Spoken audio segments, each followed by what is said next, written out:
తిరిగి బీసీఎన్ న్యూస్కి స్వాగతం. ఏపీయూడబ్ల్యూజే రాష్ట్ర నాయకుల పిలుపు మేరకు పశ్చిమ గోదావరి జిల్లా నరసాపురం జర్నలిస్ట్ సంఘం ఆధ్వర్యంలో press club president Israel, secretary మారుతులతో కలిసి ఆర్డీఓ దాసరాజుకు వినతిపత్రం అందజేశారు. ఈ సందర్భంగా వారు మాట్లాడుతూ జర్నలిస్టులందరికీ అక్రిడేషన్లో అర్హులైన వారికి ఇళ్ల స్థలాలు ఇవ్వాలని కోరారు. ఈ కార్యక్రమంలో మురళి, రాము, కలిసిటి శ్రీను తదితరులు పాల్గొన్నారు. మన సమస్యల మీద ఈరోజు రకరకాల ఆందోళన చేయమని పిలిపించింది. అయితే మన ఆర్డీఓ గారికి రిప్రజెంటేషన్ ఒకటి మనకు ఆనవాయితీ అయిపోయింది కాబట్టి ఈరోజు రిప్రజెంటేషన్ ఇచ్చి కార్యక్రమం చేపట్టాం. గతంలో తెలుగుదేశం ప్రభుత్వం ఉన్నప్పుడు రాష్ట్ర వ్యాప్తంగా 23,000 మందికి ఎక్రిడేషన్లు ఉండేవి. తర్వాత వచ్చిన గవర్నమెంట్, వైసీపీ గవర్నమెంట్ మొత్తాన్ని కుదించేసింది. వీడు పని చేయట్లేదు అని చెప్పేసి 23,000, 9,000 తీసుకొచ్చేసింది.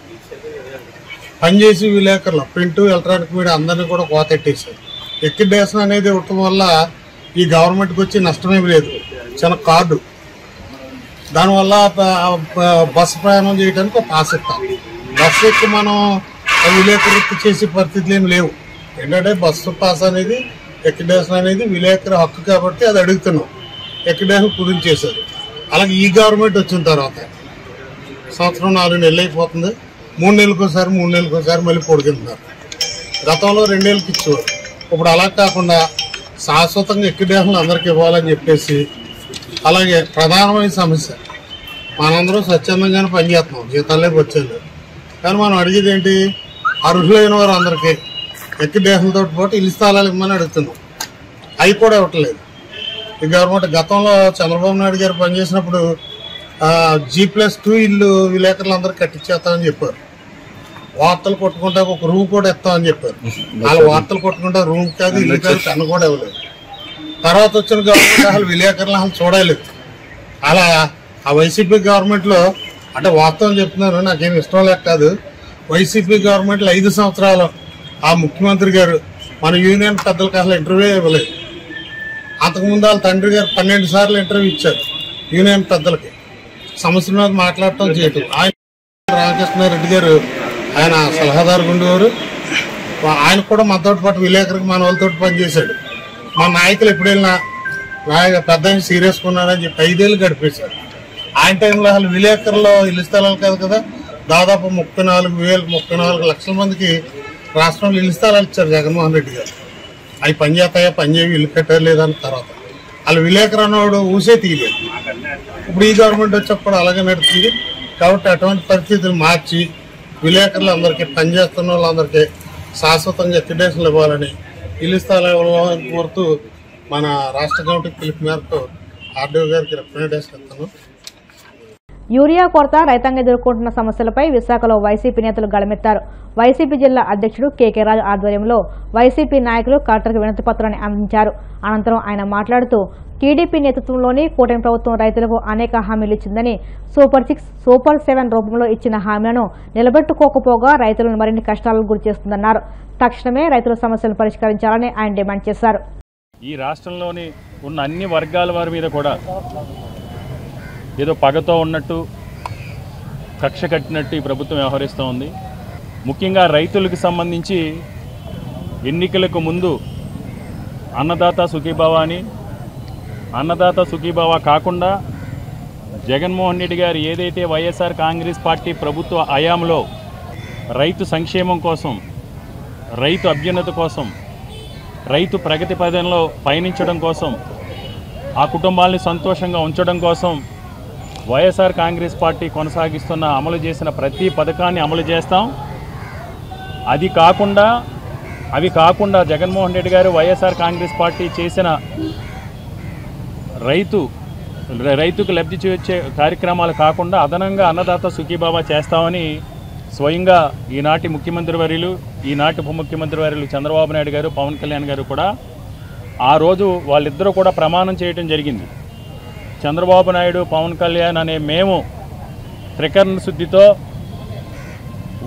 ఏదైతే జగన్మోహన్ రెడ్డి గారు అమలు చేస్తున్నారో ఈ కార్యక్రమాలన్నీ కూడా అమలు చేస్తూ అదనంగా అన్నదాత సుఖీభావ లాంటి కార్యక్రమాలు చేసి రైతుకు మేలు చేకూరుస్తామని.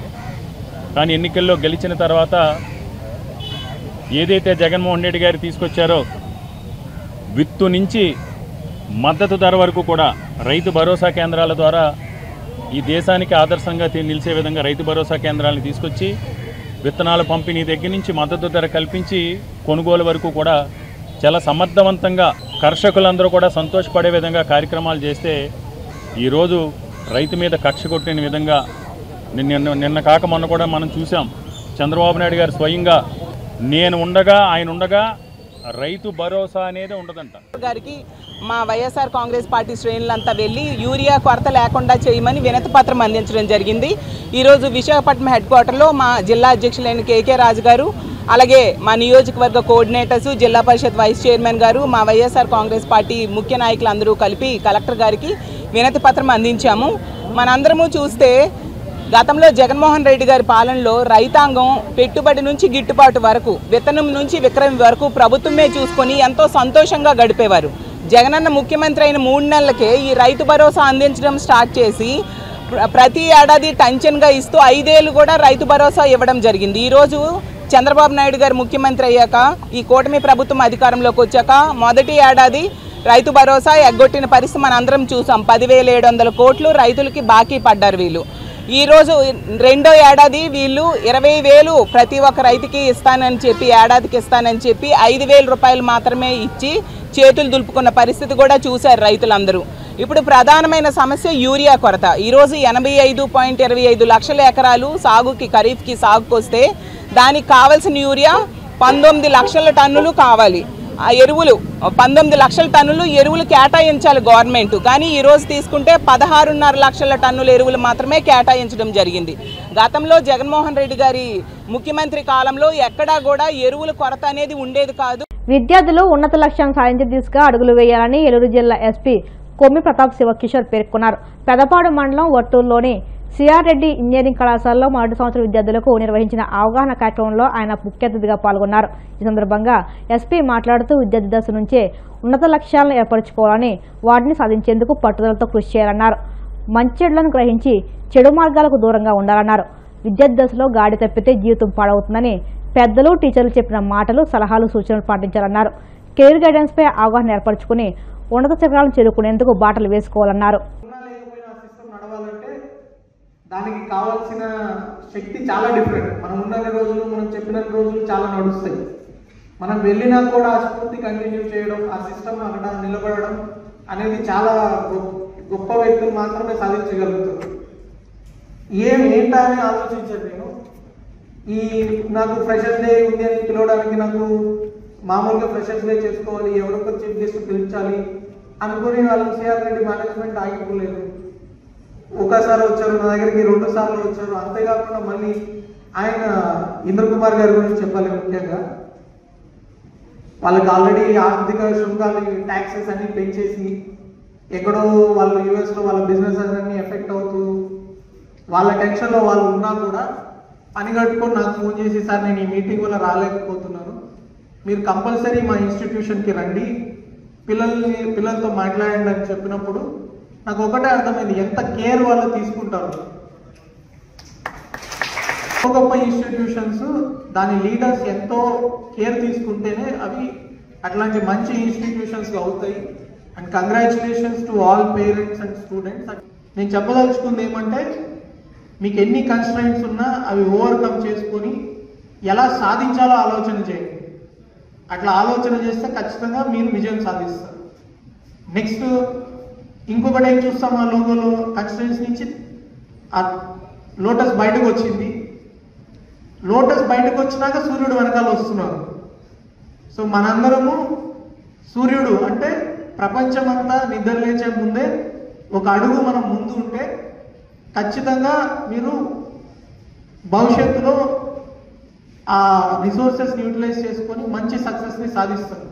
సూర్యుడి కంటే ఒక అడుగు ఏముండాలా? సూర్యుడి కంటే ఇలానా గట్టిగా చెప్పాలి. సో సూర్యుడి కంటే ఒక అడుగు ముందు ఉండి, మీ దగ్గర ఒక ఇంపార్టెంట్ పాయింట్ కూడా నేను ఇందాక చూశాను, నాకు ఐఐటి ఖరగ్పూర్లో ఎంత ఇన్ఫ్రాస్ట్రక్చర్ ఫెసిలిటీస్ ఉన్నాయో స్పోర్ట్స్కి, అన్ని గొప్ప ఫెసిలిటీస్ ఇక్కడ కూడా ఉన్నాయి. ముఖ్యంగా స్పోర్ట్స్ని నెగ్లెక్ట్ చేయొద్దండి, స్పోర్ట్స్ని ఫుల్గా యూటిలైజ్ చేసుకోండి. చాలా తర్వాత కాలేజ్ నుంచి బయటకు వెళ్ళాక మనం ఏం చదివామో అంత గుర్తుండకపోవచ్చు, కానీ ఎవరెవరు మన ఫ్రెండ్స్ ఉన్నారు, ఫ్రెండ్స్తో కలిసి స్టార్టప్స్ చేయడానికైనా ఏదైనా కష్ట సుఖాలు పంచుకోవడానికైనా అవి చాలా రిలేషన్షిప్స్ చాలా ఇంపార్టెంట్ ఉంటాయి. హ్యాపీ డేస్ కూడా మీరు అందరూ చూసుంటారు, మేబీ అవుట్డేట్ అయిపోయింది అది ఇప్పుడు మాకు ఇప్పటికి. ఎంతమంది హ్యాపీ డేస్ మూవీ చూసారు? I think that is a nice movie. అట్లా మీ కోరుకున్న లక్ష్యాలకి వర్క్ చేస్తూ చిన్న చిన్న సమస్యలు వచ్చినా మీ గోల్ని మర్చిపోకుండా మీ ఫ్రెండ్షిప్స్ని కల్టివేట్ చేసుకొని మీ టీచర్స్ని రెస్పెక్ట్ చేసి మీ పేరెంట్స్ ఏదైతే ఆశించి మిమ్మల్ని ఇక్కడ దాకా తీసుకొచ్చారో ఆ ఆశయాలకు అనుగుణంగా మీరు కష్టపడి భవిష్యత్తులో గొప్ప గొప్ప ఒక సత్యనాడెల్లా, ఒక సుందర్ పిచై, ఒక రఘురామ్ రాజన్ అట్లాంటి వాళ్ళు కూడా ఈ సభ నుంచి వస్తారని నేను ఆశిస్తున్నాను. వస్తారా? అంతేనా? ఇందాక ఏం చెప్పాం, ఏమున్నా లేకపోయినా ఏముండాలి? కాన్ఫిడెన్స్ ఉండాలి. వస్తారా? వస్తారా? I wish you all the best. I thank all the management and I wish you once again all the best. Thank you. Tirumala Shri Venkateswara స్వామివారిని తమిళ సినీ నటుడు సూర్య దర్శించుకున్నారు. వీఐపీ విరామ సమయంలో కుటుంబ సభ్యులతో కలిసి స్వామివారి సేవలో పాల్గొని మొక్కులు చెల్లించుకున్నారు. దర్శనానంతరం వీరికి రంగనాయకుల మండపంలో వేద పండితులు వ్యాసవచనం అందించగా ఆలయ అధికారులు స్వామివారి తీర్థప్రసాదాలు అందజేసి పట్టు వస్త్రంతో సత్కరించారు.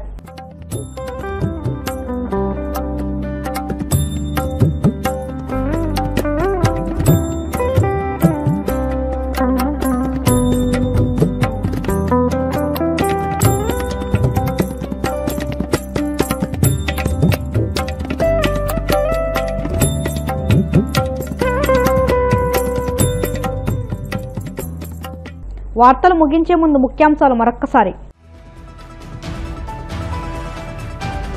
అధికార భాషా సంఘానికి మండలి వెంకటకృష్ణారావు పేరు పెడతామన్న చంద్రబాబు. తెలుగు భాషా పరిరక్షణ కోసం కృషి చేసిన మహోన్నత వ్యక్తి అంటూ నివాళులు.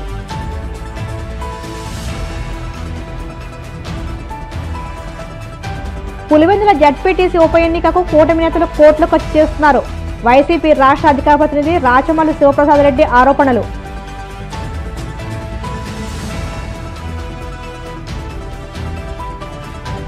ప్రజా సమస్యల పరిష్కార వేదికలో అందిన అర్జీలను త్వరితగతిన పరిష్కరించండి. అధికారులను ఆదేశించిన కాకినాడ జిల్లా కలెక్టర్ షణ్మోహన్.